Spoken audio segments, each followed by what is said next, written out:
I've repeatedly told the media and the general public that it is my belief that Twining have made anywhere between 65 and 70 million pounds in profit.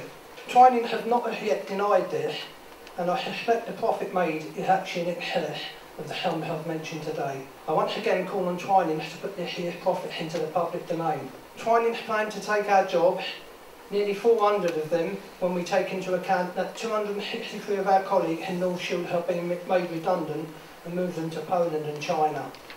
Twinings is quite unique in that a vast majority of the employees have worked there for many years. It's not at all unusual to talk to people that have worked there for more than 20 years. These are the sort of people that Twinings intend to throw on the scrap heap in pursuit of even more profit. I've written to George Young on several occasions now, and I can assure you that he is completely indifferent to our plight. His main argument is that we have to be more competitive in this country. Well, I can prove the following. I personally have not been late for work, or have had no time off on the sick since 1995. Neither have I even turned in late for work in that time. What more can I do to be competitive? When Twinings finally make 129 redundant, what is left in Andover as far as manufacturing goes, and as far as jobs for ordinary decent working people are concerned? What I would ask George Young yet again tonight is this. What are you going to do to help your constituents and employees at Twinings? Why do you find it so difficult to stand up and publicly state that what Twinings is doing is wrong? Over the last few years, Twinings have embraced, Twinings employees have embraced all the changes and new ways of working that the company have implemented. Changes in contract, working practices and responsibility in what we thought was the future benefit of the factory. I'm sure that the people of Andover, Twinings, felt, as we did, shocked, betrayed, dismayed and totally gutted. How could a company who's been making good, solid profit year on year decide to close a highly productive factory whose employees have performed and achieved to all the company's demands? Even now, when faced with 100% redundancies, we are achieving and fulfilling orders, reaching all targets set as volumes increasing significantly. I think this shows the character and pride of the Twinings employee. North Shields will fight alongside our colleagues at Andover to hopefully make this company stand up and realise just what they're about to lose. Our aim tonight is to mobilise support for the campaign to keep Twinings manufacturing jobs where they should be in Andover and Newcastle. You know, these are high quality manufacturing jobs. They're manufacturing jobs for a company that's consistently made profits year in, year out. Twinings is the largest employer, strangely enough, not only in Andover, but also in North Shields. So these are two fairly small communities which will be devastated. At the end of the day, we've got kids coming through the schools. They've got to have jobs in the future. And if we keep losing viable manufacturing jobs abroad, then those jobs just won't be there for our kids in the future. The fight has begun. The battle is yet to be won. I want to send my wholehearted support to the workers in North Shields. I listened to the report on Radio 4, that's the lunchtime programme that covered the issue the other day, and found the spokesperson for Twinings lacking in an argument and understanding, unlike the spokesperson for tailors. Now, I mean, that's not untypical, and I have to say that one of the things that I think we should very much consider doing is encouraging people to write in to Twinings. That's certainly something that everybody who's come here tonight can do if they haven't done it already, to let the company know that as far as their loyal customers are concerned, this is a cut that is unacceptable.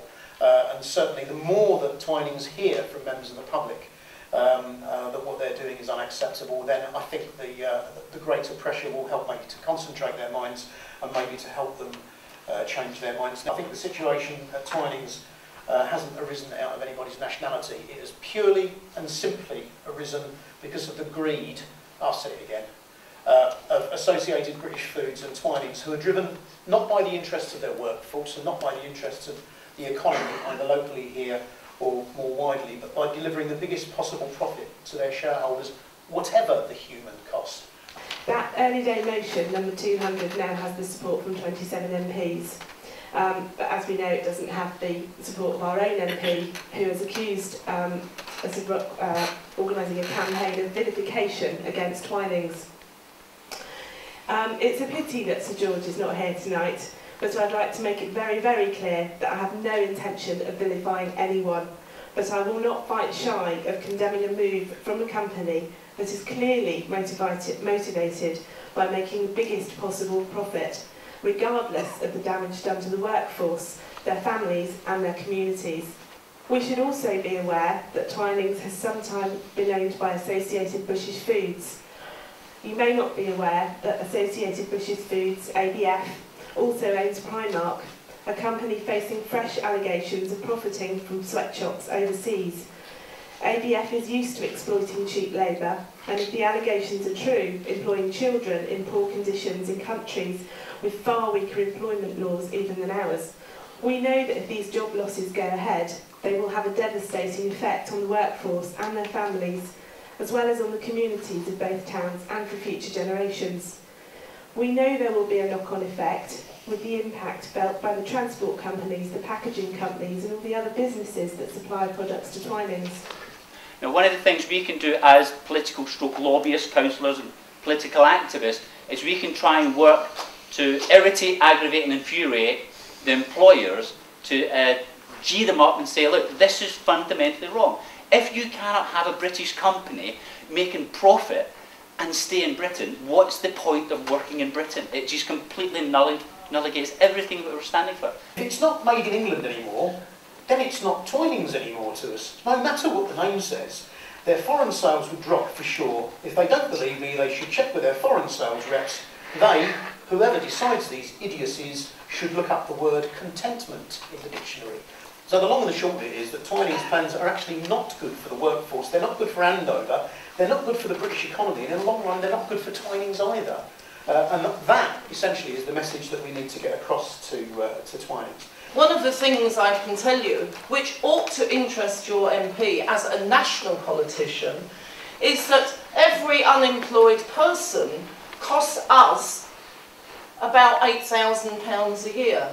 That means that if Twinings has its way and tips out 129 people, that is over £1 million a year going down the pan. With local wages, 53 pence of every pound goes back into the local economy. It's spent in local shops. It's supporting newsagents, shoe shops, whatever, keeping people in work. And of that goes into local shops, 31 pence of that goes back into the local economy. There's an escalator effect that keeps wealth in the community. So you don't just lose jobs for individuals, vital as though that is. You also weaken and impoverish the whole community. And it's vitally important that a line is drawn in the sand and that we get some success with this, and it perhaps warns other companies off from taking this easy option of taking advantage of cheap labour elsewhere in the world.